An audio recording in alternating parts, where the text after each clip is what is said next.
Die Stadt Köln hat eine über 2000-jährige bewegte Geschichte hinter sich. Ein Teil dieser Geschichten betrifft einen kleinen, aber durchaus besonderen Stadtteil im Rechtsrheinischen. Die Insel Köln-Buforst. Die Insel? Naja, Buforst wird seit dem 19. Jahrhundert nordwestlich und nordöstlich von Bahngleisen bzw. hochgelegten Bahndämmen begrenzt. Die südliche Grenze bildet die B55A, die sogenannte Stadtautobahn, die über die Zoobrücke führt. Nach Buforst hinein und auch wieder hinaus gelangt man nur über die wichtigsten Buforster Straßen. Die Heidelberger Straße, die Waldecker Straße und die Kalk-Mühlheimer Straße. Verkehrstechnisch gibt es zusätzlich zur Anbindung an die Autobahn auch eine Straßenbahnhaltestelle, eine Buslinie und einen S-Bahn-Haltepunkt. Die trotz der Insellage gute verkehrstechnische Anbindung ist aber nicht halbwegs so interessant wie die Buforster Geschichte, die manche Überraschung bereithält. Silva Buconica bzw. Buchenwald, wie die Römer das heutige Buforster Gebiet nannten, war in der Antike, wie alle in der Nähe befindlichen Stadtteile Kölns, immer wieder durchzogen von Rheinarmen, die ihren Weg öfter wechselten. Trotzdem wuchsen Buchenwälder, die sich mit einer eher sumpfigen Landschaft abwechselten. Das verraten auch manche fränkische Ortsnamen aus dem 6. Jahrhundert. Wie zum Beispiel Kalk. Kalk bedeutet Sumpf. Oder Meerheim. Maar oder Meer steht ebenfalls für eine sumpfige Stelle. Und schließlich Brück, das sich auf das Wort Bruch zurückführen lässt, was ebenfalls für etwas Sumpfiges steht. War's okay? Okay, sind wir fertig? Kann ich hier? Ja, wunderbar, ganz fantastisch. Du hast keine Vorstellung davon, wie matschig das hier ist. In der Buforster Umgebung gab es einige größere Höfe, die den Buchenwald im Auftrag der jeweiligen auch durchaus wechselnden Lehnsherren bewirtschafteten. Mal waren es Fürsten und mal war es der Klerus. Etwas spannender wurde es nach 1789, dem Jahr der Französischen Revolution. In der Nacht vom 5. auf den 6. September 1795 überquerten die napoleonischen Truppen den Rhein und kämpften auf dem ganzen rechtsrheinischen Gebiet zwischen dem heutigen Mülheim und dem heutigen Kalk gegen die Österreicher. Die Österreicher zogen sich schließlich ins Bergische Land zurück und die Franzosen besetzten neben Köln auch Mülheim, Deutz und Kalk. Um die teuren Eroberungsfeldzüge zu finanzieren, erhob der französische Kommandeur so manche Kriegssteuer, die Einwohner im rechtsrheinischen Köln irgendwann nicht mehr zahlen konnten. Als Ersatzleistung holzten die französischen Truppen den gesamten Buchenwald ab und verwandelten damit auch Buforst in ödes Brachland. Seitdem nutzte die Bevölkerung die so entstandenen Flächen als Ackerland. Mitte des 19. Jahrhunderts wuchs der Bedarf an Mobilität für Rohstoffe und Güter deutlich an. Mehrere Bahngesellschaften taten sich zusammen und es entstanden die Bahngleise und etwas später auch die hochgelegten Bahndämme, die Buforst bis heute nordöstlich und nordwestlich begrenzen. Gleichzeitig wuchs im Zusammenhang mit der Industrialisierung auch der Bedarf an Wohnraum für die Menschen, die in Mülheim und auch Kalk arbeiteten. Die ersten Flächen im Buforster Gebiet wurden nun bebaut. Der Wohnkomfort hatte bis in die 20er Jahre des 20. Jahrhunderts mit dem heute üblichen noch nicht allzu viel gemeinsam. Mietshäuser besaßen zu der Zeit entweder ein Klosett im Hof oder auf einer Zwischenetage. Immerhin lernte man so seinen Nachbarn recht gut kennen. Wohnen fand meist auf engem Raum statt und oftmals beherbergten die Wohnungen nicht nur eine Familie mit vielen Kindern, sondern auch eine Stätte für Heimarbeit, um mit dem kleinen Einkommen überleben zu können. Das änderte sich in Buforst ab der Mitte der 1920er Jahre. Nach dem Ersten Weltkrieg ging die Bebauung im Jahre 1925 mit neuen und für die damalige Zeit sehr modernen Standards weiter. Ab 1926 begann die Genossenschaft GAG, die gemeinnützige Aktiengesellschaft für Wohnungsbau, Buforst bis heute grundlegend zu prägen. Man hatte gemeinsam mit den ausgesuchten Architekten eine sehr moderne Vision, in deren Mittelpunkt der Bewohner stand. Man brachte es damals auf die kölsche Kurzform Licht, Luft und Böhmscher. Licht, Luft und Bäume für die Nicht-Kölner. Die Architekten, die einen prägenden Einfluss auf Buchforst hatten, waren Wilhelm Rippahn und Caspar Maria Groth. Wilhelm Rippahn ist in Köln kein Unbekannter. Er ist als Architekt für das Opernhaus Die Bastei, das heutige Institut Français, den 2010 geschlossenen Uferpalast und viele andere Kölner Bauten verantwortlich.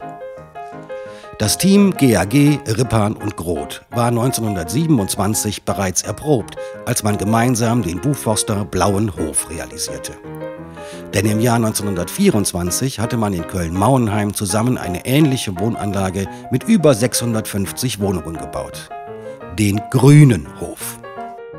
Dieses höfische und bunte Farbenspiel hat seine Ursache beim Grünen Hof, sicherlich in der Tatsache, dass der Innenhof der Anlage durch eine parkähnliche Ruhezone mit Spielmöglichkeiten für Kinder geprägt ist. Der denkmalgeschützte Buchforster Blaue Hof hingegen ist architektonisch nicht nur weitaus moderner, sondern lässt auch bereits eine Menge Bauhausstil erkennen. Seine Parkanlage im Innenhof beherbergt ebenfalls einen Spielplatz und eine Sportmöglichkeit ohne störenden und für Kinder gefährlichen Verkehr. Der Name Blauer Hof beruht allerdings nicht auf einer blauen Hofbepflanzung, sondern vielmehr auf seiner Farbgebung zur Innenseite. Hierfür wurde der Buchforster Künstler Heinrich Hörle engagiert, der durch den Dadaismus geprägt zur Zeit der Realisierung des Blauen Hofes Mitglied der Gruppe Progressive Künstler war. Als nächstes kam es zu einem Bauvorhaben, das etwa ein Viertel der gesamten Buchforster Fläche betraf. Die sogenannte Weiße Stadt. Wer heute über die Heidelberger Straße in Richtung Buchheim spaziert, bekommt rechter Hand einen guten Eindruck davon, was Rippahn und Groth ersonnen haben. Zunächst fällt auf, dass die Architektur kubischer wurde und gleich als nächstes mag man sich fragen, warum die Straßenzüge nicht im rechten Winkel zur Heidelberger Straße stehen. Gleiches kann man auf der anderen Seite der Weißen Stadt zur linken Hand sehen, wenn man über die Waldecker Straße Richtung Köln-Kalk geht. Betrachtet man Buchforst nochmals aus der Luft, so fällt auf, dass die gesamte Weiße Stadt nicht im 90-Grad-Winkel zur Heidelberger bzw. Waldecker Straße steht, sondern viel eher quer zum Sonnenverlauf. Damit ist ein Maximum an Licht gegeben. Gleichzeitig stehen die Wohnblöcke nicht allzu nah zusammen und öffnen sich zur Cusanusstraße, um hier Platz für Grünanlagen zu bieten. Quer zur Ausrichtungsachse der Mehrfamilienhäuser gibt es ebenfalls 3 Straßen mit Einfamilienhäusern, die von Beginn an mit geplant und gebaut wurden. Eine gute Umsetzung des Architekturmottos Licht, Luft und Böhmscher, finde ich.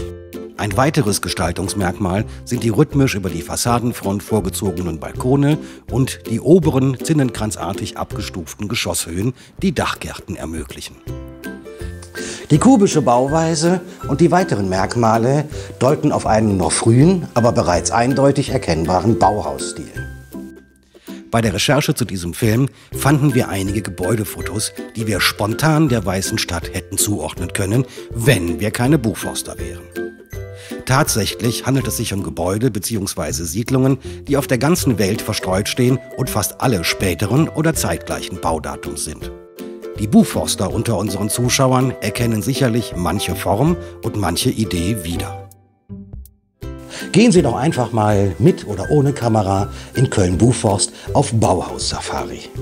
Ich verspreche Ihnen, Sie kriegen eine Menge zu sehen. Es gibt noch 2 weitere Punkte zur Weißen Stadt, die nicht unerwähnt bleiben dürfen. Es gab und gibt an den Endpunkten der Wohnstraßen in geradem Winkel zur Heidelberger und Waldecker Straße hin jeweils ein geräumiges, eingeschossiges Ladenlokal. Insgesamt 12 Geschäfte, die dazu dienen sollten, den täglichen Bedarf und noch etwas mehr der Buchforster zu decken.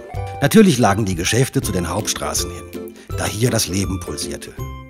Über den Geschäften an den Fassaden stand in großen Lettern, was es dort zu kaufen gab. Betrachtet man dieses Bild ganz genau, gab es in der frühen, noch nicht komplett vermieteten Phase, kurz nach der Fertigstellung, auch ein paar lustige Dinge zu kaufen. Ich zitiere: Apotheke, Metzgerei, Eintracht, Hoffnung, Backwaren. Der 13. Eckpunkt und gleichzeitig der im Buchforster Herzen liegt, blieb zunächst unbebaut. Mitten an der Kreuzung der Heidelberger und Waldecker Straße. Jedoch erlebte auch der Buchforster Hof 1932 hier endlich seine Fertigstellung. Der Buchforster Hof war seinerzeit das absolute Buchforsterzentrum, da er eine Vielzahl von Funktionen erfüllte. So gab es im Gebäude einen Kindergarten, eine Mütterberatung, eine Volksbücherei, ein Café, Gasträume, Kegelbahnen, einen Biergarten und einen großen Saal für die unterschiedlichsten Veranstaltungen. Dieses Gebäude diente als Treffpunkt und der Geselligkeit. Es sei an dieser Stelle ein kleiner Kommentar gestattet. Moderner geht es kaum. Als letzter und architektonisch nicht zu unterschätzender Punkt bleibt die Bauhauskirche St. Petrus Canisius. Ja, Sie haben richtig gehört, Bauhauskirche. Davon gibt es nicht allzu viele auf der Welt. Zunächst hatten die Architekten freie Hand, um eine in die Siedlung passende Kirche zu planen und beabsichtigten, folgenden Entwurf zu realisieren. Aufgrund von Einsprüchen des damaligen Erzbistums wurde es dann 1930 nur das. Trotzdem ein Novum, denn es handelt sich um eine der ersten Kirchen, die komplett im Einklang mit der Siedlungsarchitektur entworfen und realisiert wurden. Architektonisch orientiert sie sich an einer altrömischen Basilika und ist trotz oder gerade wegen der Einfachheit Bauhaus. Am Ende des Kirchenschiffs verfügte sie über eine wunderbare Glasfront. Auf der Eingangsseite steht der einfache Kirchturm. Alles zusammen hat eine eigene Art der Ästhetik, sowohl innen wie auch außen. Es gibt übrigens einen prominenten Kommentator dieser damaligen Bauvorhaben in Köln-Buchforst. Niemand geringerer als der seinerzeit amtierende Oberbürgermeister Kölns, Konrad Adenauer. Er bezeichnete Buchforst als architektonische Spielerei. Aber selbst er musste später anerkennen, dass dieser Siedlungsbau weit über die Grenzen Deutschlands als richtungsweisend und vorbildlich angesehen wurde.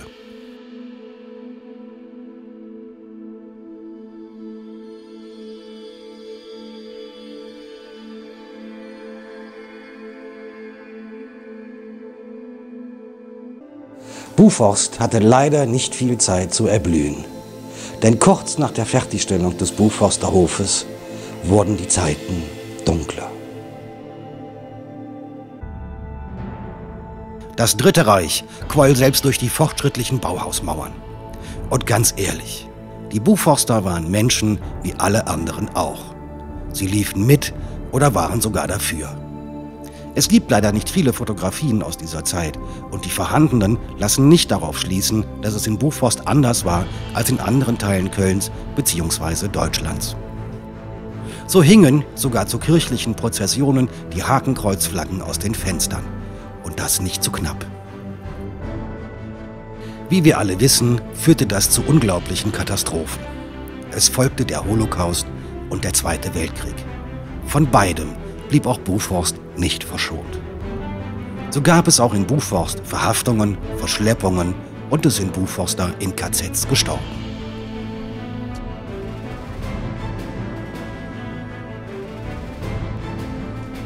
Im Zweiten Weltkrieg war Köln eine der am häufigsten von den Alliierten bombardierte Stadt. Köln lag für die Royal- und US-Air Force günstig. Es war gut zu erreichen und auch ein oftmals genutztes Ausweichziel. Da wundert es nicht, dass Köln eine Ruinenlandschaft war und dass auch Buchforst dramatisch von diesem Bombardement gekennzeichnet war. Tatsächlich erwies sich die Buchforster Lage inmitten von Bahndämmen und umgeben von Industriebetrieben als ebenfalls strategisch ungünstig. So gab es so gut wie kein Haus, das nicht beschädigt war. Und manche Häuser existierten einfach nicht mehr.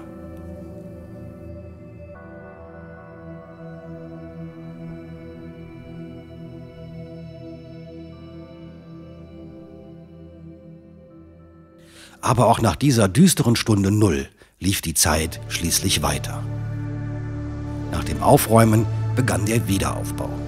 Den alten, etwas mondänen und urbanen Charme, den Buchforst Ende der 20er und Anfang der 1930er Jahre hatte, erlangte Buchforst nach dem Krieg in der Form leider nicht wieder.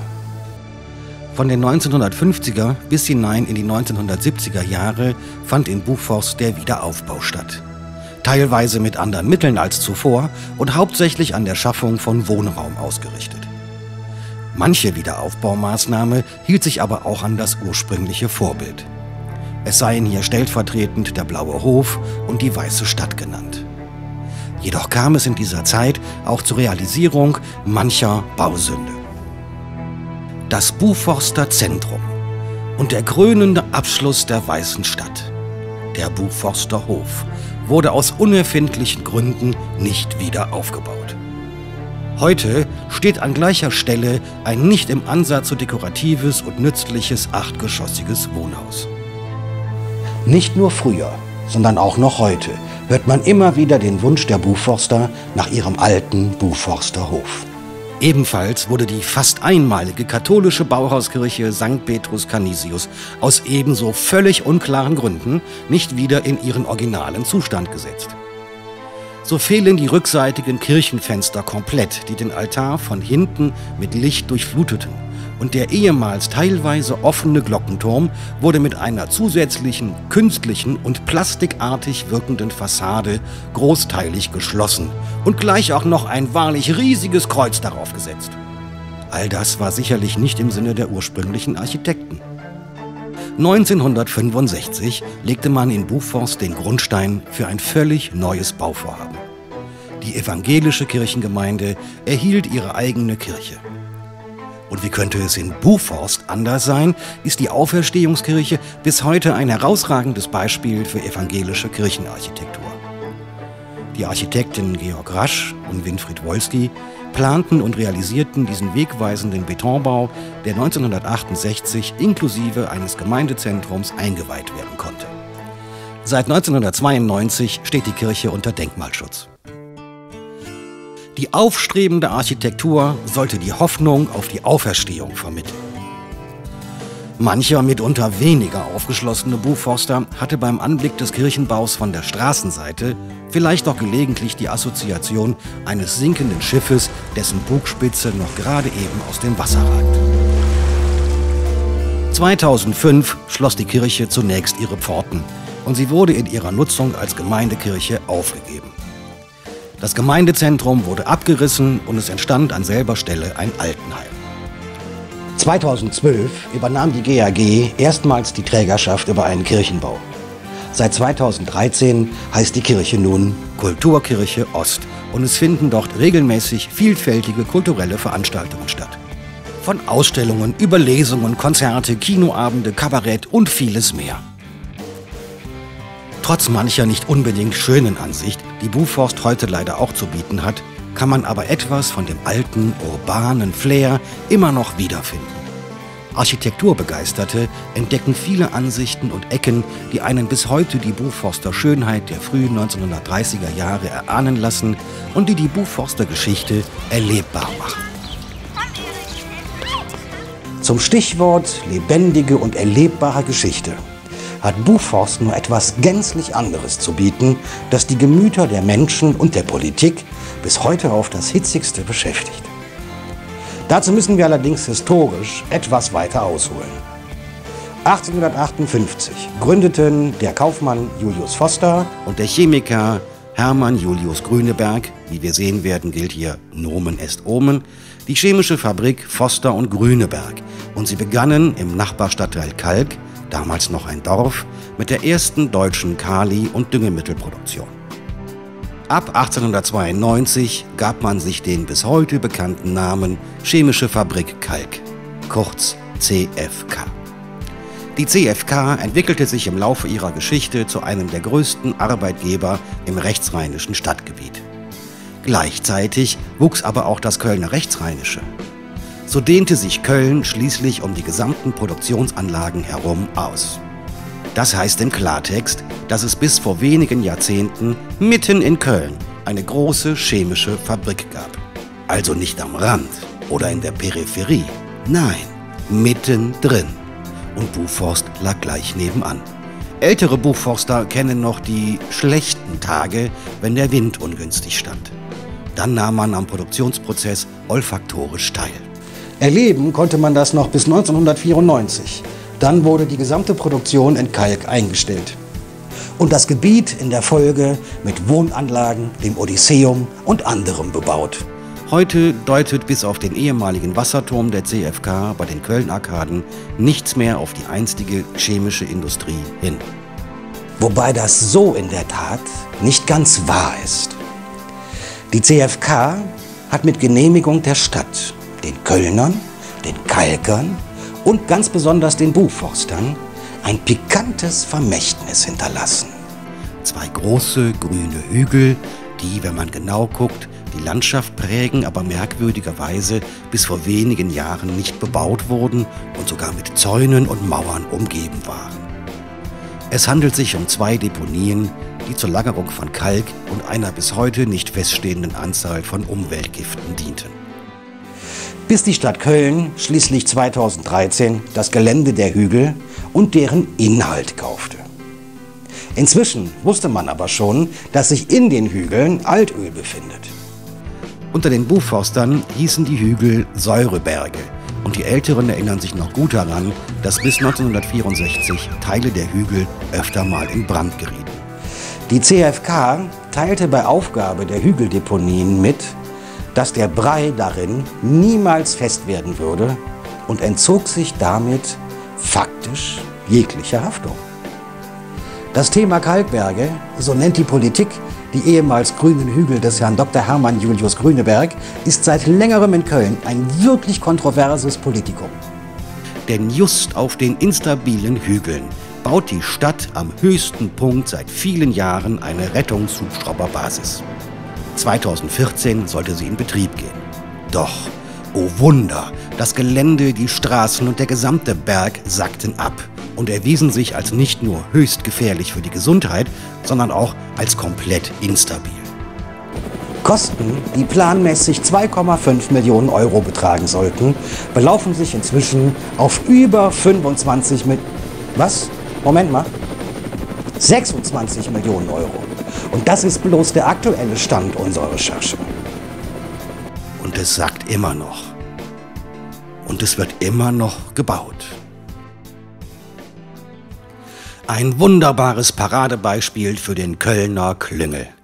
Allerdings paart sich der Klüngel hier darüber hinaus noch mit der Intelligenz von Schildbürgern. Man stelle sich folgendes Bild vor.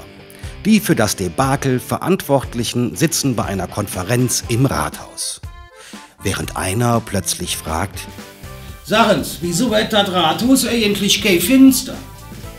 Geh finster? Also ich sehe nicht in fehlende Finster. Und selbst wenn es so wäre, dann wäre doch gut. Da können wir da auch kein Geld mehr rausschmeißen. Also jetzt, wo du das siehst. Ja. Ja.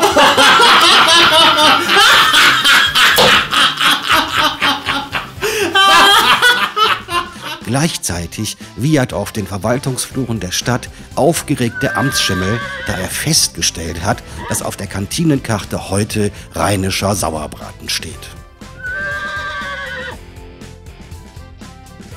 Ob Sie es glauben oder nicht, aber Buchforst hat nicht nur die eben erwähnten Säureberge zu bieten.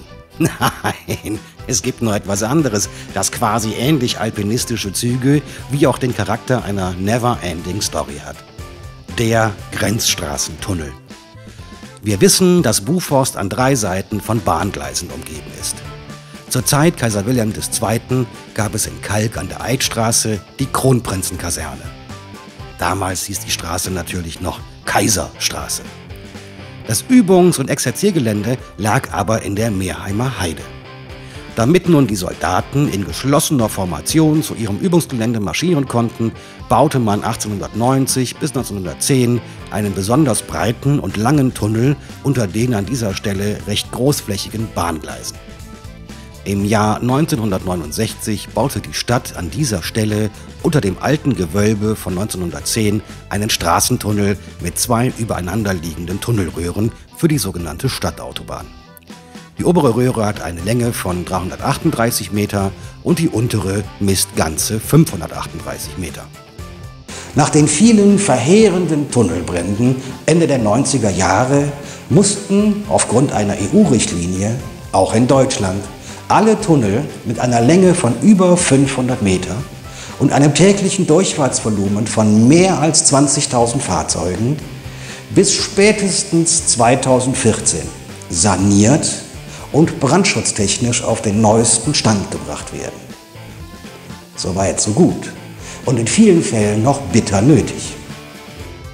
Der Kölner dachte automatisch an die Schweiz und Österreich mit den vielen Tunneln in den Alpen und tat natürlich erstmal nix. Erst ein neuer Sicherheitsexperte für Brandschutz der Feuerwehr machte die Stadt darauf aufmerksam, dass Köln zwar nicht in den Alpen liegt, aber trotzdem von der rechtlich bindenden Anordnung betroffen ist. Und das gleich mit 7 Objekten. Das konnte aber nun wirklich keiner wissen. Begonnen wurden die Instandsetzungsmaßnahmen mit dem Grenzstraßentunnel, der nicht nur die erforderliche Länge hat, sondern den auch täglich rund 107.000 Fahrzeuge passieren.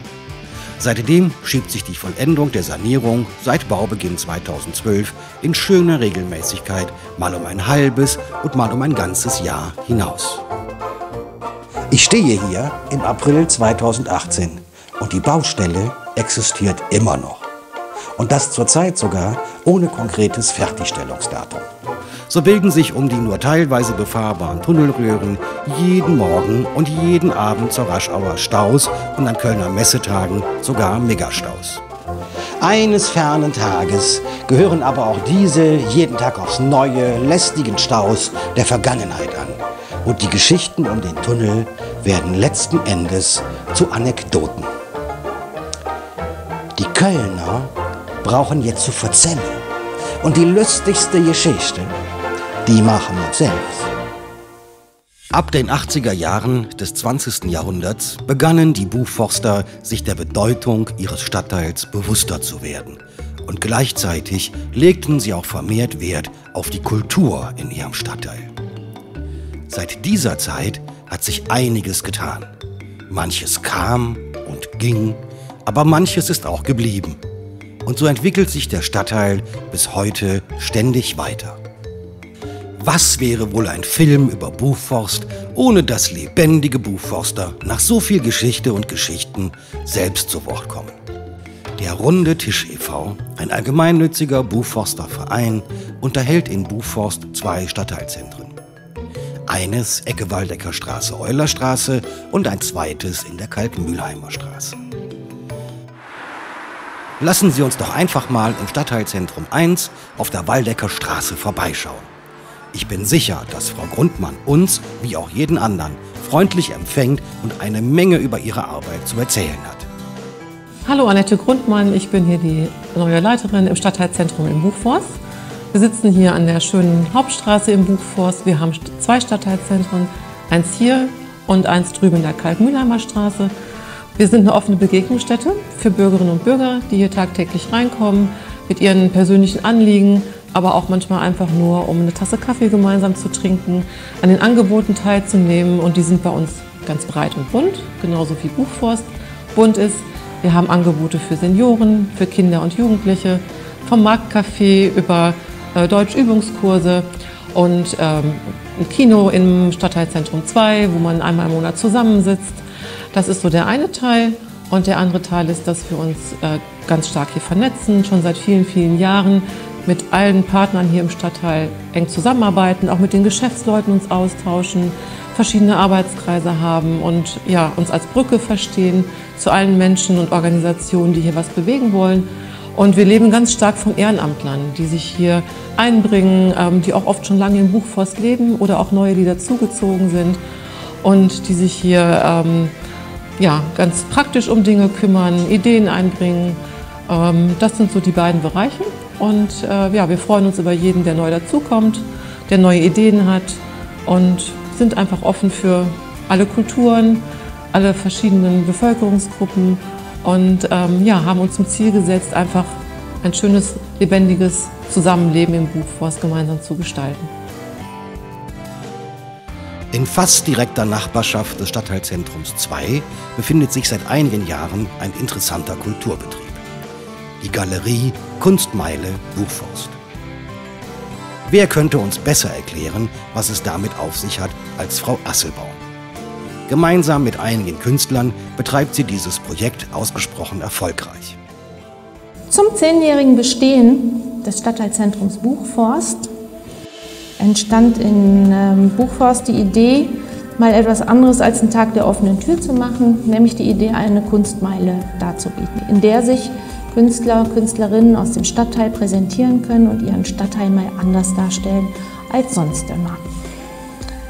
Diese Energie, die durch den Stadtteil ging, die blieb bei 9 Künstlern hängen und es musste irgendwas weitergehen. Es stand im Raum, das kann jetzt nicht das letzte Mal gewesen sein, und so ist der Runde Tisch Buchforst als Initiator und Organisation losgelaufen und hat ein leerstehendes Ladenlokal gesucht.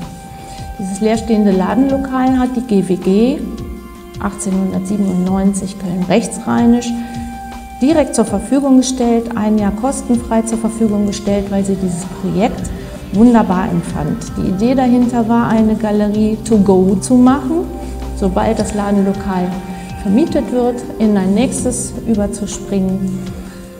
Es ist jetzt so, dass wir schon über Jahre hinaus hier sind und jeden Monat eine neue Ausstellung bieten können. Künstler sowohl aus dem Stadtteil, aber auch darüber hinaus haben sich hier schon präsentieren können, ob Laienkünstler, ob Profikünstler, jeder oder jede findet hier ein Forum, sich darzustellen. Und die Menschen hier aus dem Stadtteil und auch auf der anderen Rheinseite oder von wo auch immer sie kommen, haben die Möglichkeit, hier Kunst zu genießen oder sich anzuschauen. Vielfältige Kunst, von Malerei über Fotografien, über Nagelkunst, Collagen, Skulpturen. Man kann sich inspirieren lassen, nichts ist unmöglich. Und so freuen wir uns, dass wir immer noch da sind, dass wir hoffentlich noch lange bleiben und Buchforst zu Kunstforst machen können. Dieser Film entstand in Kooperation mit der Buchforster Geschichtswerkstatt. Geschichtswerkstätten sind Gruppen von Menschen, die sich zusammentun, um beispielsweise die Geschichte eines Stadtteils engagiert zu erforschen. Ihren Ursprung finden die ganzen Geschichtswerkstätten Ende der 70er Jahre, als der Schwede Sven Lindqvist sein Buch veröffentlichte, Grabe, wo du stehst. Parallel dazu entwickelte sich in England die sogenannte History Workshop-Bewegung. Mit ihrer Arbeit leisten die Geschichtswerkstätten einen nicht zu unterschätzenden Beitrag zur offiziellen Geschichtsschreibung, da sie Zugriff auf Quellen und insbesondere Erinnerungen haben, die der offiziellen Forschung nicht oder nur sehr selten zugänglich sind. So gibt es heute in Köln in vielen Stadtteilen eine Geschichtswerkstatt. Ohne die Buchforster Geschichtswerkstatt wäre dieser Film sicherlich nicht so informativ geworden. Und durch die Vernetzung der Mitglieder haben sich auch manche Türen zu ganz besonderen Drehorten geöffnet. Dafür möchte ich mich im Namen der gesamten Produktion herzlich bedanken. Jetzt habe ich aber genug über die Damen und Herren gesagt. Alles Weitere haben uns 4 Mitglieder vor der Kamera erzählt. Ja, wir haben uns des Öfteren hier mal vorgestellt und gefragt, was können wir alles mit den Informationen machen, die uns die Buchforsterinnen und Buchforster immer ins Stadtteilbüro getragen haben, und sind dann zu der Überzeugung gekommen, dass es eigentlich notwendig wäre, mal eine Geschichtswerkstatt zu machen, so ganz einfach, um zu sehen, wie kann man das alles verarbeiten. Und so haben wir danach gefragt, wie war es vor dem Krieg, wie war es nach dem Krieg und wie ist es heute oder in der letzten Zeit gewesen. Und das hat uns dazu bewogen, die Leute zu fragen und aufzufordern, alles das herzugeben, was sie in ihrem Schätzchen zu Hause haben. Ich stelle mir eins vor, wenn wir jetzt hier sehen, wie die Leute vor dem Krieg oder jetzt nach dem Krieg hier gelebt haben, was sie alles gemacht haben, dann haben wir manchmal den Eindruck, die haben mehr gemacht als wir. Aber trotzdem, wir wollten irgendwo zeigen, dass eben hier im Buchforst immer viel los war und dass alle wirklich ihre Möglichkeiten ausgeschöpft haben. Die Aktivitäten der Buchforster Geschichtswerkstatt. Als erstes haben wir, nachdem wir viele Sachen von den Buchforster Bürgerinnen und Bürgern erhalten haben, also die Fotos und Geschichten und alles Mögliche, uns entschlossen, diese ganzen Geschichten in eine Festschrift hereinzubringen. Früher hat Buchforst ja Kalkerfeld geheißen Und erst am 25. Oktober 1932 wurde Buchforst von der Stadt Köln umbenannt in Buchforst. Deswegen war also die erste Festschrift eine Festschrift zum 75-jährigen Jubiläum. Das haben wir dann auch alle weiteren 5 Jahre gemacht und jeweils eine Festschrift erstellt. Weitere Aktivitäten, wir haben mehrmals einen Buchforstkalender erstellt, 2011 und 2017. Wir haben eine Broschüre erstellt, Buchforst in Kurzform für Neubürger. Buchforst ist der einzige Stadtteil, in dem sämtliche Straßennamen, die nach Gelehrten benannt worden sind, Zusatzschilder erhalten haben. Also wir haben uns jetzt darüber unterhalten, was wir alles in der Vergangenheit gemacht haben, und das war eine ganze Menge. Wir müssen aber auch darüber nachdenken, was wir in Zukunft machen. Und eins ist klar, wir machen weiter. Das heißt, es wird wieder Kalender geben und auf jeden Fall beim 90-jährigen Geburtstag von Köln Buchforst gibt es wiederum eine Festschrift, die sich dann auch wieder sehen und lesen lassen kann. Die Geschichtswerkstatt ist natürlich auch darauf angewiesen, dass noch mehr Buchforsterinnen und Buchforster mitmachen. Und dazu nur ein Tipp. Wer mitmachen will, ist gern gesehen und braucht einfach nur vorbeizukommen. Die Türe vom Stadtteilzentrum 1 aufzumachen oder einen von uns anzurufen oder auf dem Markt anzusprechen. Mitmachen ist ganz einfach, vorbeikommen und dann ist das erledigt. Als wir begannen, diesen Film zu planen, wussten wir selbst noch nicht, in welch interessantem und historisch auch durchaus überraschendem Stadtteil wir produzieren und leben.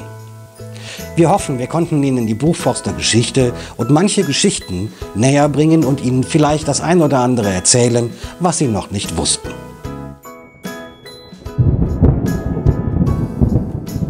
Wenn Ihnen der Film gefallen hat, würden wir uns freuen, wenn Sie unseren YouTube-Channel abonnieren und uns ein Like für den Film geben.